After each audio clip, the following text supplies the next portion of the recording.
He was very effective. He was very hard. He drove a very hard bargain. And when he got what he wanted, he settled for it. So he was actually a relatively easy person to negotiate with, and he carried his side with him. Sometimes unionist leaders had trouble doing that, but he could always bring them with him. But did you know, I mean, you must have been aware, and you have a very detailed book about this whole process, but you must have been aware that the back channels were opened between the DUP and Sinn Féin through a lot of this time of negotiation. Yes, I mean, on the face of it, we were shuttling backwards and forwards between two parties who wouldn't meet. But in fact, they did have back-channel meetings, although I have to say, they didn't get very far in negotiating with those. They were more to build confidence. But did you know in your heart of hearts that he would never, ever sign up to the Good Friday Agreement?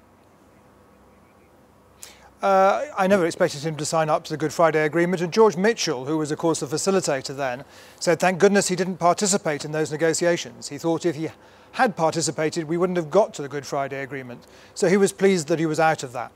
How did you deal with his attitudes to Catholics? You heard there, the kind of language he used.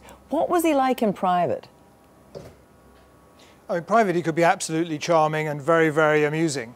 But he did take a very hard line. He was not prepared, for example, to shake hands with an Irish Prime Minister until the very end of the St Andrews talks. Right at the very end, Bertie Ahern, the Irish Prime Minister, presented him with a bowl made from wood from the site of the Battle of the Boyne. And finally, he reacted emotionally. He and his wife were there, and he shook Bertie Ahern by the hand. But that was the first time he'd shaken hands with an Irish Catholic Prime Minister. Isn't that extraordinary? Do you think, did you ever, well, for a start, did you ever see him off his guard? Was that a moment when you saw him off his guard, do you think? I think that was an emotional moment, yes. No, he did. He was an emotional man, and he reacted in an emotional way from time to time. But he was a disciplined negotiator, and actually that helps a facilitator if someone can stick to what they say they're going to deliver.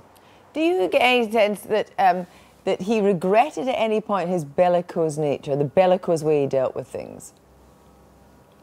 No, I don't think he looked back like that. I think he was always actually looking forward. But he did have this transformation, in 2004.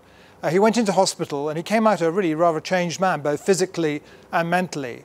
And he told Tony Blair later that he'd had a close encounter with his maker. He'd nearly died. On the back of that, he changed his mind. He decided he wanted to die as Dr. Yes, not as Dr. No. But that was... And after that moment in the negotiations... That's interesting that at that very moment you thought that he thought he would die before there was peace. He thought he was going to die in that hospital, and when he came out, he was determined to succeed in getting to peace. And thereafter, he was actually well ahead of his party. He would be in meetings saying yes when the rest of the party was saying no, and he was able to deliver them. And without him, I'm not at all sure we'd have got to St Andrews Agreement. When you look now at what was achieved, do you think anyone other than Ian Paisley could have achieved that? I think it was, in the end, essential to have people on, if you like, the two extremes, to have Sinn Féin on one side and the DUP on the other side. No one could outflank them. No one could attack a deal they came to. And that was crucial to getting to a lasting peace. The peace we'd had before proved to be fragile. And when you assess the kind of, the legacy, I mean, while, it's amazing when you actually look back at some of that archive, because we haven't heard from Ian Paisley for such a while like that, you forget how much we saw of that in the 70s and the 80s, and people's views change. But how do you think he will be remembered?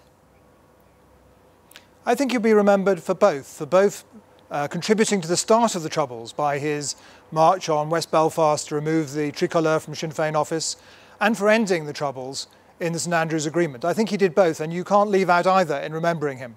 When you watched the way that he operated in Northern Ireland, when he sat down with Martin McGuinness, and Martin McGuinness said tonight, to all intents and purposes, they were joint leaders in Northern Ireland.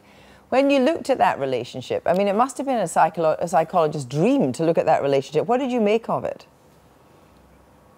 It was extraordinary from the very first moment that they sat down together when we went there for the swearing in of the executive. From that very first moment, they were laughing on the sofa. They made speeches that complimented each other.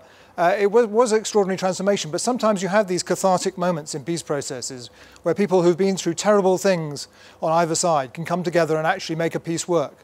And if Ian Paisley hadn't been in office for that first year, again, I'm not sure that the administration would have lasted and the institutions in Northern Ireland would have lasted. Times are now quite difficult in the executive in Northern Ireland. There are difficulties between the parties, but he made it work to start with. And how will you remember him? I will remember him as someone who could be very amusing, could be very difficult, could be very tough, and someone who was very, very religious. Right at the beginning, Tony Blair was told by Peter Robinson, you have to build a relationship with Ian Paisley if you're going to get to a peace agreement. And so Tony Blair went to great lengths to see him privately, and they used to talk in the den in number 10 Downing Street, the two of them, and I'd shut the door and listen outside and hear chuckling, hear laughter, hear voices raised. And when I'd go in, I'd expect to find something agreed on the negotiation or a negotiating text. And instead, they'd been talking about religion, they'd been talking about grace. And one time I remember he left behind a little religious tract for Leo, Tony Blair's young son, rather than a negotiating paper I'd been hoping to see. So he was a religious man and driven by his faith, both in the things he did at the beginning, which in my view were wrong, and those he did at the end, which were clearly right. Jonathan Powell, thanks so much for joining us tonight.